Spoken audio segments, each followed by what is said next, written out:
Okay, we've got a 1983 GE Carry Cool here. This is the evaporator side. It's not horrible. Picked it up a couple weeks ago, 25 bucks. Fan was frozen. It's got a shaded pole fan motor, unfortunately. But it spins free now, oiled it. It's not horrible. That's just glue from the factory.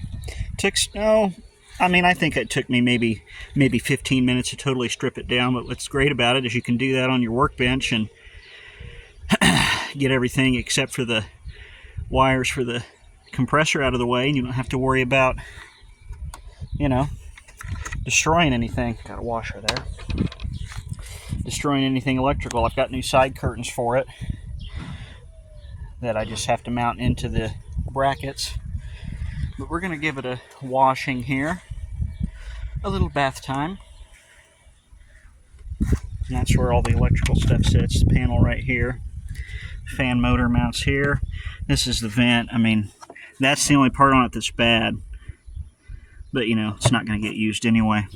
It does work. I've already tested it.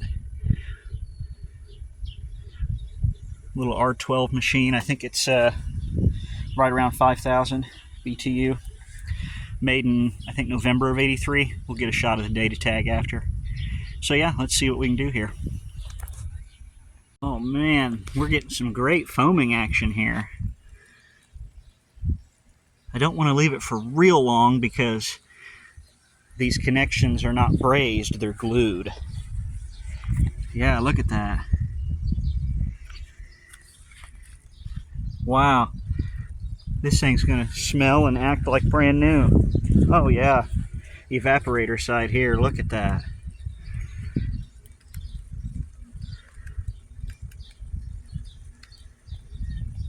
Very nice. Very nice. Doing a second application here on the evaporator side.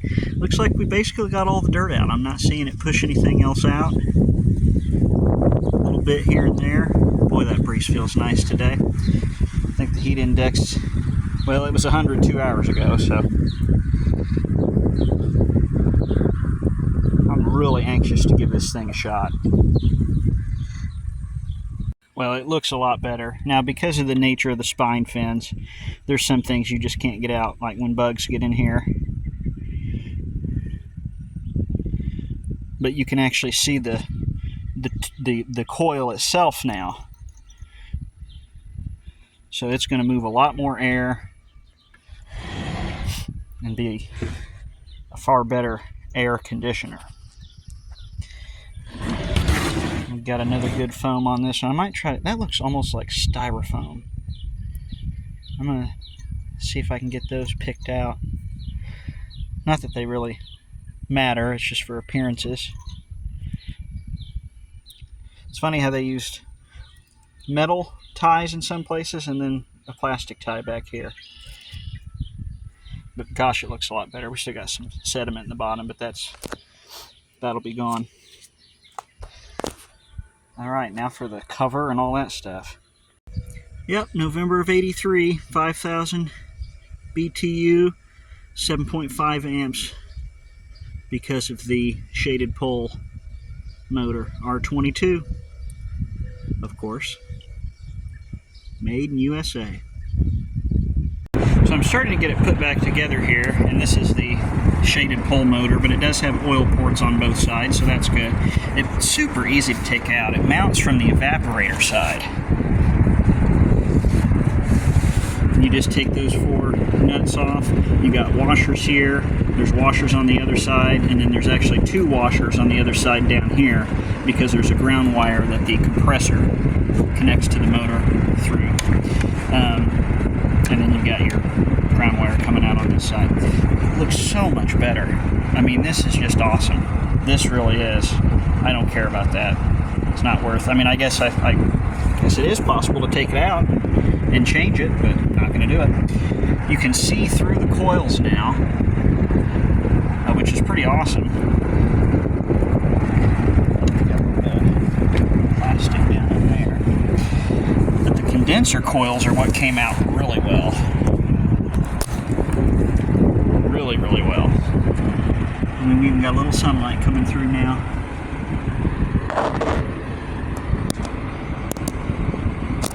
So this should be much, much better. That is actually an adjustable screw on the bottom where you can have it against, the rubber boots come off, but have it against like the windowsill on the outside or something. There you can really see through the coils now.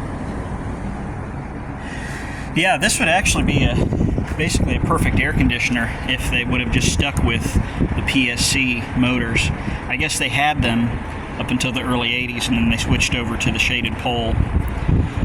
Probably to save some money, but it really drove up the electricity usage on these. And I wonder if you could find the same size motor and replace it, get a dual run capacitor in here.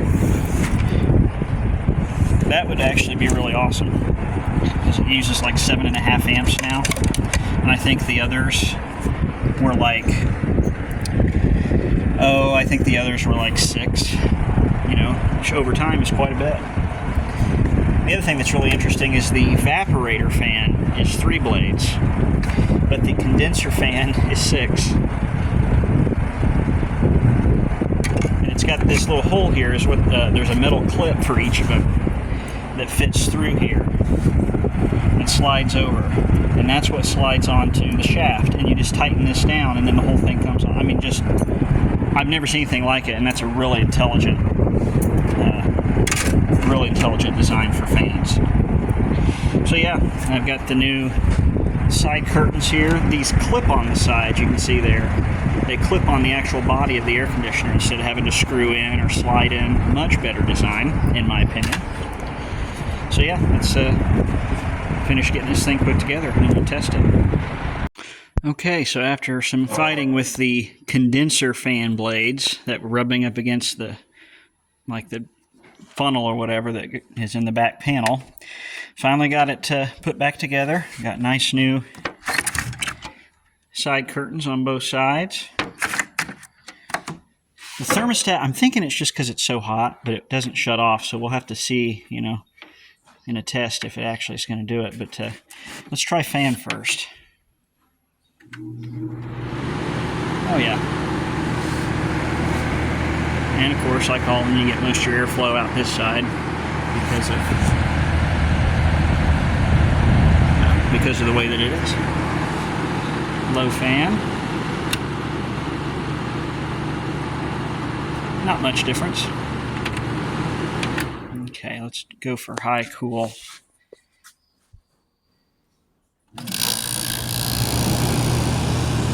Alright. Sucks in from the back here. Blows out the top and the sides. Oh yeah, it's already getting warm. Good old R22.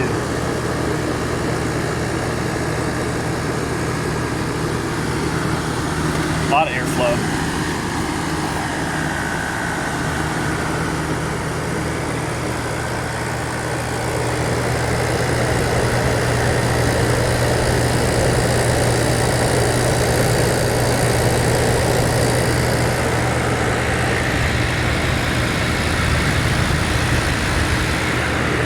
Sounds good.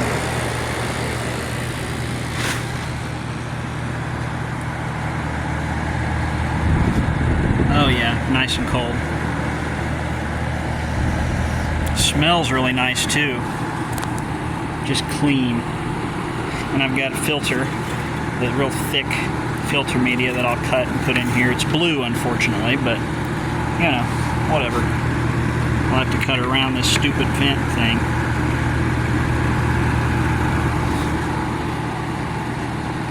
So yeah, that is the GE Carry Cool, made in 1983. Pull the front grill up here. Another shot of that.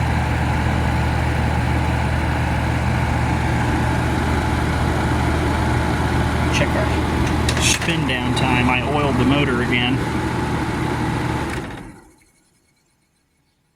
Not bad at all for something that was frozen.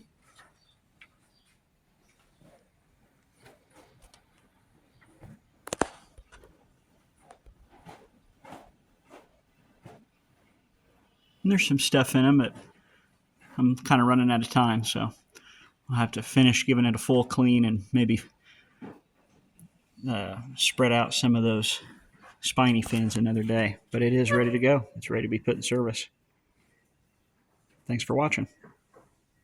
Well, it's a different day, but decided I was going to try to straighten out some of these fins. You can see that's how they are in some places. And that's a little better. Allow some air to get through. Got some on the evaporator side too. Also got the fan motor rotated to the correct orientation. I realized that the oil port should not be on top, because when it rains, water can come down through the top here. We don't need water getting down into our nice oiled motor.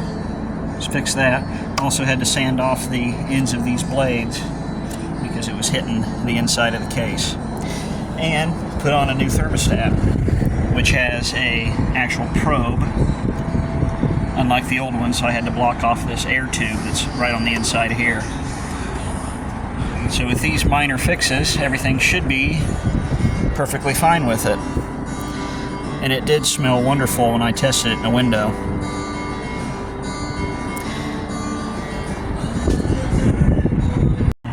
Well, I'm giving it a test here, bedroom window, and it's doing great. It is ice cold.